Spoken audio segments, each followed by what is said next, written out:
TDP ఆధ్వర్యంలో జయహో BC కార్యక్రమం నిర్వహించబోతున్నట్లు లోకేష్ ప్రకటించారు. బీసీల అభ్యున్నతికి తీసుకునే చర్యలు మీడియాతో పంచుకుంటున్నారు. లైవ్ చూద్దాం.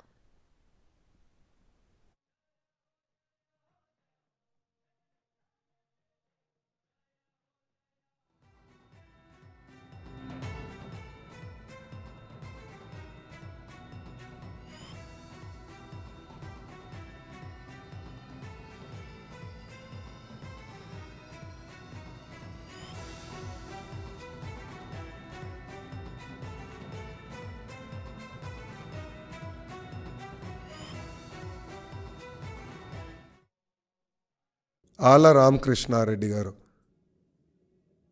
సో ఇప్పుడు సడన్గా ఓడిపోతున్నామని తెలిసి లేచి ఏదో మ్యాజిక్ చేయాలని ప్రయత్నిస్తే అది ఫెయిల్ అవుతుంది. వాళ్ళ పార్టీ 2 సార్లు ఇచ్చింది కదండి.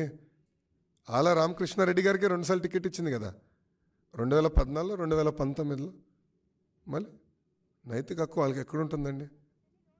రెండోది, వాళ్ళు ఇప్పుడు ఏం చేస్తున్నారు? ఓడిపోయే సీట్లన్నీ ఇస్తున్నారు బీసీ సోదరులు. గెలిచే సీట్లంతా వాళ్ళ ఒక్క సామాజిక వర్గం ఇచ్చుకుంటున్నారు. అది కరెక్టా?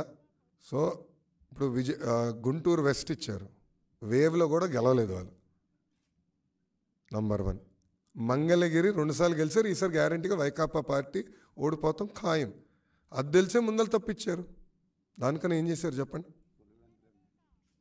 కడప ఎంపీ ఇవ్వమనండి. బీసీలకి కడప ఎంపీ ఇవ్వమనండి. ఎవరు ఇవ్వద్దంటున్నారు? గెలిచే సీటు కదా, గ్యారంటీ గన్ షాట్ సీట్ కదా, సొంత బంధువు కాదని ఇవ్వమనండి, అప్పుడు ఒప్పుకుంటా. ఓకే, గెలిచే సీటు ఉంది కదా పులివెందల, అది ఇవ్వమనండి. అరే ఓడిపోయే సీట్లు బీసీ సోదరులకి ఇచ్చి మేదో న్యాయం చేస్తున్నాం, పొడి చేస్తున్నాం అంటే ఎవరు నమ్ముతారు స్వామి? ఇక్కడ అడుగుతున్నా, ఎవరు నమ్ముతారు? ఇప్పుడు గతంలో గెలిచిన చిలుకలూరుపేట సీటు కాదని ఎప్పుడు గెలవని వెస్ట్కి తీసుకొచ్చి అభ్యర్థిని పెడితే ఎట్లా వర్కౌట్ అవుతుంది?